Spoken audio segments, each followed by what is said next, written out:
एक छोटी सी शुरुआत, बाबा विश्वनाथ की धरती से निकली हुई एक चिंगारी आज पूरे हिंदुस्तान के अंदर वो ताकत बन के उभरी है कि आज हिंदुस्तान के अंदर आपकी लीडरशिप कोई नहीं, आप कोई नहीं, AWPL भी उस ताकत की वजह से आज इतने बड़े मुकाम पे आ चुकी है। मैं कह सकता हूं कि बस विश्वास रखना, ताकत लगाए रखना, मेहनत तो करनी पड़ेगी दोस्त। अब इस बात को मैं दोबारा बोलता हूं, मेहनत तो दुनिया में कोई भी करता है, मेहनत नहीं करनी पड़ेगी, यहां तो साथ साथ चलना पड़ेगा। यहां पे जो रास्ता था, मुश्किल वक्त था, आपके अपलाइन ने वो क्रॉस कर दिया। वक्त था जब आपके काशी विश्वनाथ के इलाके से शुरुआत हुआ और पूरे पूर्वांचल के अंदर बिजनेस फैला, उस इलाके के अंदर बिजनेस फैला। सोच के देखिए इन लोगों के सामने कितने बड़े चैलेंज थे। जब ये लोग जाया करते थे, कंपनी का शुरुआत थी, बहुत दिन पुरानी कंपनी नहीं थी, लोग इनको सवाल किया करते थे, क्या गारंटी है कंपनी चलेगी? आप अपने अपलाइन से पूछ के देख लें, इनको पूछा करते थे। लेकिन आज अगर आप उस काशी विश्वनाथ से लेकर आसपास के लेकर यूपी, बिहार, झारखंड कहीं भी जाते हैं और जब असली बेस्ट वेलनेस का नाम आता है तो लोग कभी ये नहीं पूछते कि कंपनी चलेगी या भागेगी। क्या पूछते हैं? वो जानते हैं कि हिंदुस्तान की कोई कंपनी और चले या ना चले, AWPL तो नहीं चलने वाला टाइम गया। शुरुआत में इन आपके अपलाइनों ने जब शुरुआत की थी अपने अपने स्टेशन पे और लोगों को जाके बताया करते थे कि AWPL क्या है, इसका प्लान क्या है, तो लोग ये बोला करते थे AWPL हमने आज तक सुना नहीं। आज ये वक्त और हालात कुछ ऐसा बन गया है कि आप जहां भी जाते हैं लोग AWPL को पहले से जानते हैं। ऐसा होता कि नहीं होता? ये सब कुछ आपके अपलाइन जो डायमंड है, ब्लू डायमंड है, ब्लैक डायमंड है, एम्बेसडर है, इन लोगों के अथक परिश्रम, दिन रात सारी नेगेटिविटियों को साइड में रखने के बाद जो काम किया गया है उसकी वजह से प्लेटफॉर्म तैयार हुआ है। इन्होंने एक ऐसा पेड़ लगा दिया गया है, उसको सींचा है दिन रात, उसकी केयर करी है, बस उस पेड़ के फल आने का टाइम तैयार हो गया है। दोस्तों, आप और हम सबको मिलके उस पेड़ के फल तोड़ तोड़ के खाने हैं और मेहनत करने का काम तो ये लोग ऑलरेडी कर चुके हैं। आज अगर पहचान की बात करें तो नहीं थी उस टाइम पहचान जब इन लोगों ने मेहनत की थी। आज जब आपके इलाके में जाते थे लोग पूछा करते थे किसी के पास कोई डंकी कार है, आप बोलते थे अभी तो बाइक की किस्त भी नहीं जा रही है। आप नहीं, आपके अपलाइन बोला करते थे। लेकिन आज अगर पूरे पूर्वांचल के अंदर, उस इलाके के अंदर, यूपी, बिहार, झारखंड के और आपके हिंदुस्तान में अगर जाएं तो आज ये रिकॉर्ड है हमारे पास कि पूरे हिंदुस्तान के अंदर 9 साल में आज तक किसी कंपनी में इतनी लग्जरी गाड़ियों की काफिला नहीं बन पाया जितना असली बेस्ट वेलनेस के अंदर आया है। यह हमारे लिए बड़ा प्राउड की बात है। और ये बात जब आप और हम मार्केट में जाके लोगों को बताते हैं, लोगों को आश्चर्यचकित होते हैं, यकीन नहीं होता कि ऐसा कैसे हो गया। दोस्तों, सिर्फ इसकी एक वजह है कि यहाँ पे सबसे बड़ी बात क्या है, ये कंपनी की तरह नहीं चली। ये कंपनी में लोगों ने आके माथा टेका, मंदिर की तरह इस कंपनी की पूजा की। इस कंपनी ने चेक नहीं दिए, इसने प्रसाद के रूप में हमें हमारे अकाउंटों में पैसे ट्रांसफर किए हैं और हम लोग ऋणी हैं। जितना धन्यवाद करें उतना कम है कि आखिर लोग तड़पते हैं, तरसते हैं कि कंपनी कोई ऐसी मिले जहां भविष्य सेफ हो, कंपनी कोई ऐसी मिले जहां कामयाबी हो, कंपनी कोई ऐसी मिले जहां पे आप भरोसा कर सके। लेकिन दोस्तों, आज प्राउड फील कीजिएगा कि आज इस धरती पे इस युग के साक्षात भगवान जिन्होंने हमारी परिवारों में खुशियां भर दी, AWPL लाके हम लोगों को जानदार तालियों के साथ धन्यवाद देना चाहिए हमारी कंपनी के CEO and MD mister Sanjeev sir का कि हमारी जिंदगी को बदलने का एक नया काम किया। दोस्तों, ये कोई छोटा मोटा काम नहीं है, शुरुआत तो उन्होंने की थी लेकिन जिंदगियां हमारी बदल गई यार। और मैं आपको ये बताना चाहता हूं कि आज मौका वही आपके पास है, वही मेरे पास था, वही आपका। यहां पे बैठा हुआ हर आदमी अपनी अपनी टीम के अंदर संजीव सर का रोल और संजीव सर की भूमिका निभा सकता है। कैसे निभा सकता है मैं बताता हूं। सर ने अपनी भूमिका निभाई हमारी जिंदगी बदलने के लिए।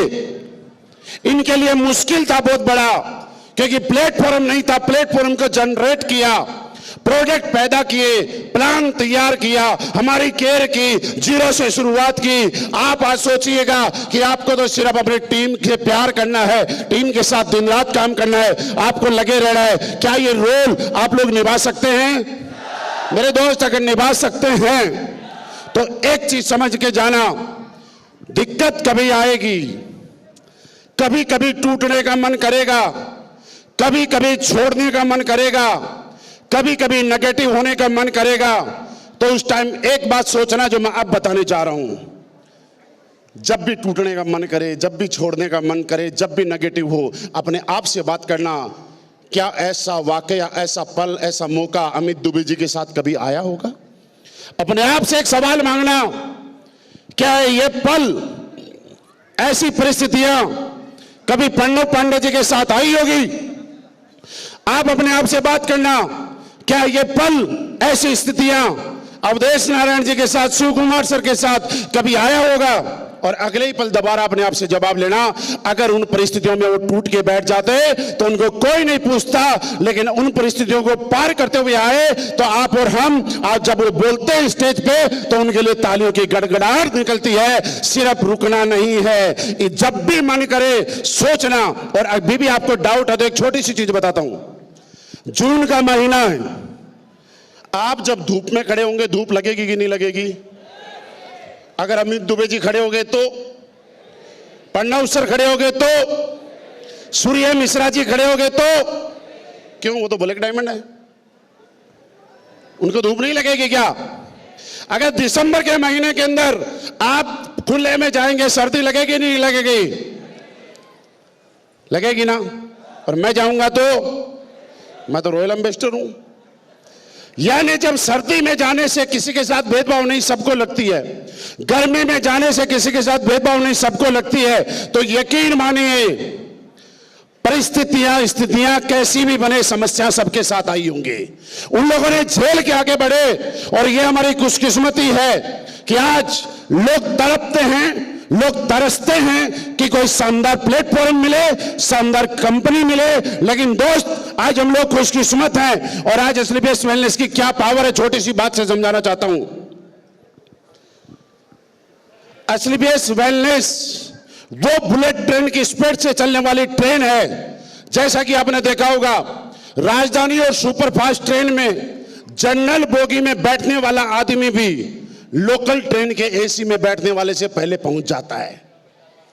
भले ही आपको सीट वहां मिले, भले ही सीट यहां मिले, लेकिन ये मानना एसलीपीएस वेलनेस वो बुलेट ट्रेन की स्पीड से दौड़ रही है कि जो इसमें बैठा रहेगा वो अपने गंतव्य स्थान पे पहुंचेगा। और हम सारे लोग इसीलिए पहुंचे हैं कि हमारे सामने कभी भी समस्या आई हम लोग कभी नेगेटिव नहीं हुए। दोस्तों मैं आपको बताऊं, हम लोग खुशकिस्मत हैं। लोग बोलते हैं ना कि हमारी जिंदगी में परीक्षा, हम गरीब घर में पैदा हुए। मेरे दोस्त हम खुशकिस्मत हैं कि हम गरीब घर में पैदा हुए, क्योंकि गरीब आदमी के पास अमीर बनने का मौका है, लेकिन अमीर आदमी के पास अमीर बनने का क्या मौका? वो तो पहले से ही अमीर है। क्या मुझे बताइए, जब अमीर आदमी कितना ही पैसा कमा ले लोग उसकी स्टोरी बताते हैं, उससे कोई इंस्पायर नहीं होता। लेकिन जब गरीब आदमी मेहनत करके दिन रात लगा रहता है और जब वो कामयाब हो जाता है तो दुनिया उसकी स्टोरी से, दुनिया उसकी सक्सेस से प्रभावित होती है। लोग आईएएस बहुत सारे बनते हैं, आईपीएस बहुत सारे बनते हैं, लेकिन जब कोई रिक्शे वाले का लड़का आईएएस बनता है तो अगले दिन पेपर में और न्यूज के अंदर आता है रिक्शे वाले का बेटा बना आईएएस। देखा है, देखा है। कभी यह नहीं आता कि किसी उद्योगपति का बेटा बना आईएएस। बनते हैं लेकिन वो किसी को प्रभावित नहीं कर सकते। बनते हैं बड़े बड़े बंगलों में रहने वाले आईएएस, लेकिन वो किसी को प्रभावित नहीं करते। जब मजदूरी करने वाले का बेटा मजदूरी करके रिक्शा चला के परिश्रम करके रात को बिना लाइट के प्लेटफॉर्म पे बैठ के पढ़ाई करके आईएएस और कोई अधिकारी बनता है तो सारे लोग उसको आइडियल मानना शुरू करते थे। दोस्तों हमारे पास मौका है कि हम लोग गरीबी में पैदा हुए और आज के बाद हम लोग इतनी मेहनत करेंगे कि कल को पूरा हिंदुस्तान हमें आइडियल मानना शुरू करने देगा। और ये प्लेटफॉर्म की ताकत है, ये मौका हमें मिला है। क्या इस मौके को इनकेस करने के लिए तैयार है? तैयार है दोस्त? तैयार है तो बस एक बात बताना चाहता हूं, पॉजिटिव रहना। जो लगाना था वो लगा दिया, दोबारा कोई पैसे नहीं मांग रहा। और अगर कभी भी ना करने का मन करे तो एक बात और सोचना, इस काम के अलावा मेरे पास कौन सा ऐसा काम है जहां से 4 साल के बाद ताल कटोरा जैसे स्टेज के ऊपर मेरे पास स्टेज होगा, माइक होगा और पब्लिक की तालियां होंगी। अगर आपके पास कोई एक ऐसा काम है तो इस काम को छोड़ के दूसरा काम कर लेना। लेकिन अगर आपके पास इस काम के अलावा कोई दूसरा काम ऐसा नहीं है कि जहां पे आपको तालियां भी मिलेंगी, जहां पे आपको चेक भी मिलेंगे और जहां पे पब्लिक भी मिलेगी आपके लिए स्वागत के लिए, तो अगर इस काम को दिल से करना, और जब आप दिल से करेंगे तो कभी भी नेगेटिविटी आपके आसपास नहीं आएगी। इतने सक्सेस लोगों को देखा, सारे लोगों ने बोला, यहां पे हमारे डायमंड लीडर आए थे, उन्होंने बोला उनके घर में इतनी बड़ी समस्या होगी, मैं दोबारा उस बात को रिपीट नहीं करूंगा, उसके बाद भी वो प्रोग्राम में गए, सुना था ना। यहां पे जब सारे लोग बोल रहे थे, मैं नहीं मन बैठे बैठे सोच रहा था कि आखिर जो कामयाब लोग होते हैं उनकी जिंदगी में कष्ट एक जैसे होते हैं, जो कामयाब लोग होते हैं वो समस्याएं एक जैसी झेलते हैं, और जो कामयाब वही बनते हैं जो समस्याएं झेलते हैं, उनके पास सक्सेस भी एक जैसी होती है। दोस्त एक बात बताऊं, हम बल्ब बनाने वाले का आज नाम लेते हैं, हम गाड़ी बनाने वाले का नाम लेते हैं, हम हवाई जहाज बनाने वाले का नाम लेते हैं, हम माइक बनाने वाले का नाम लेते हैं। आप मुझे बताइए, क्या उन लोगों के अलावा किसी और ने माइक बनाने की कोशिश की होगी या नहीं की होगी? हवाई जहाज बनाने की कोशिश की होगी या नहीं की होगी? बल्ब बनाने की कोशिश किसी और ने की होगी कि नहीं की होगी? और ये भी बताऊं कि उनसे पहले किसी और ने की होगी। लेकिन वो लोग अपने मुकाम पे नहीं पहुंच पाए, वो लोग रिजल्ट नहीं दे पाए, इसलिए लोग उनको कोई नहीं जानता, सब भूल गए। लेकिन जो मुकाम पे पहुंच गए, जो रिजल्ट दे पाए, उनको दुनिया सदियों सदियों तक याद करेगी। क्या आप लोग अमीर बनने के लिए तैयार हैं? अगर अमीर बनने के लिए तैयार हैं तो भले ही आप गरीब हैं, लेकिन आपकी सोच अमीरी वाली होनी चाहिए। और मिडिल क्लास और गरीब आदमी की सबसे बड़ी, देखो छोटी सी बात बता दूं आपको, सोच का फर्क है। हम लोग जब गाड़ी लेने जाते हैं और किसी से सलाह मांगते हैं तो दो चीजें सबसे पहले पूछते हैं, रीसेल वैल्यू क्या है और एवरेज क्या देती है। आदमी गाड़ी आज खरीदने जा रहा है, पहले यह सोचेगा 5 साल बाद में रीसेल वैल्यू क्या है। गारंटी है 5 साल के बाद वो गाड़ी रहेगी, गारंटी है 5 साल बाद इंसान जिंदा रहेगा। लेकिन सबसे पहले गाड़ी बाद में खरीदेगा, लेकिन वो खरीदेगा जिसकी रीसेल वैल्यू है। मैं जब कई बार पोर्शे लेके जाता हूं, लोग मेरे से आके पूछते हैं, गुरुजी इसका एवरेज क्या है? मैंने कहा गाड़ी एवरेज बताने की नहीं होती और ना एवरेज देनी होगी, फिर भी गुरुजी कुछ तो एवरेज होगा। ये सिर्फ एक वजह एक है कि अमीर लोग एवरेज नहीं देखते, रीसेल वैल्यू नहीं देखते।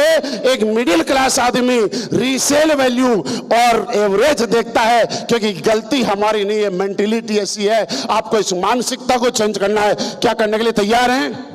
और दोस्त, मैडम जैसे मुझे कॉल किया था, मुझे इनवाइट किया कि आज उनके पास बहुत बड़ी बड़ी गाड़ियां हैं, बोला ना, और मैं आपको बताऊं कि मैडम बिल्कुल झूठ बोल रही थी। अगर AWPL में सबसे छोटी गाड़ी किसी के पास है तो वो मेरे पास है। सबके पास बड़ी बड़ी गाड़ी है, मैंने मेरी टीम मैंने सबको बड़ी बड़ी गाड़ियां दिलाई, मैंने सबसे छोटी गाड़ी ली। आप बताइए सही है कि गलत है? तो हकीकत यह है कि AWPL की सबसे छोटी गाड़ी चलाने वाला आदमी आपके सामने खड़ा है। मेरे पास कोई बड़ी गाड़ी नहीं है।